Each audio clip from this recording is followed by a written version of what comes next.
So ndị be Igbo ndị mana ege m ntị ndị be o nwere ihe nche ikwu. So ihe anụ nwaketa unu na-afụ izi no ihe item unu need ịmatasị na onye unu na-eso na nwere ihe ọchị. Na nwere ihe ọchị in the sense that na gịnị. Kedu nke bụ na somebody nwere 20 million or atole for pastors challenge, 10 million, 5 million, I may have another million, but you don't have anything to offer your people. Somebody like Mathias Ezeaku, well, millions of naira on atole for pastors challenge. Man, just imagine here on any members here. No, let's be sincere to ourselves. You cannot even imagine the members give penta rice or penta beans or penta oka. Or penta fio.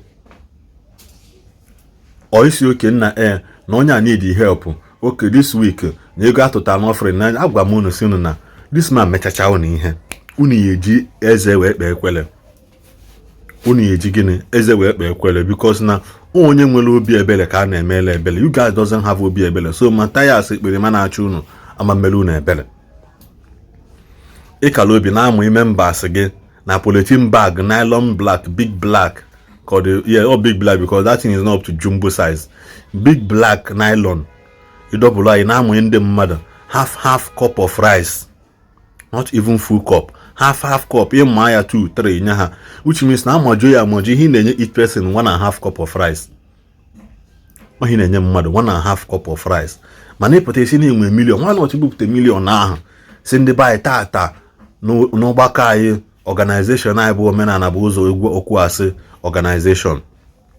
Na iwepụta 10 million naira today, na iwepụta 1 million naira today. Ka we go rice, go beans. Okay, onye bịa members ga-agbasa akwụọ na line. Because even this thing ị na-enye according to ndị nwe membership card. Membership card ga-ama na olugo 5,000 kita. Because before they call 1,000. Even the 1,000 some cannot even afford to buy it. Okay, do Omenala na-enye membership card in here. These are the things in I criticize the churches about. Membership card. Then, iwe bia na amazing them mad rice half cup in my 3 times it in a nylon. So now, like I said, he na mind them mother 1.5 cup of rice. Mabuka na iwe your mouth. Because ewe bu na ewe your me na amanya mmadụ 1 full cup and centimeter quarter. Oh he na mind them mad. Imambu pute millions ga sin na ka bia line up onye obuna tata I bute rice 20 bags. This week rice ka bute 20 bags. Onye obuna 1 penta. Onye obuna 1 penta. If family 1 penta. He made that thing for complete 2 weeks.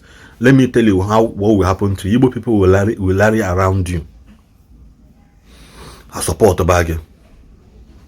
Mana ihe na-eme you are robbing Peter to people. Enye gị 1 bag of rice ka ikele ụmụ ụwa. Inwe ike je ebe gị ịma ya half kposala ndị bunu, ma another half kposala ndị head of department gị. Then ị batazia ị na-amụzi 1 cup na-eke na nylon ị na-ebi onye ọbụla. Ihele megbukwa unu. Asị m gịnị? Ihele megbuo unu.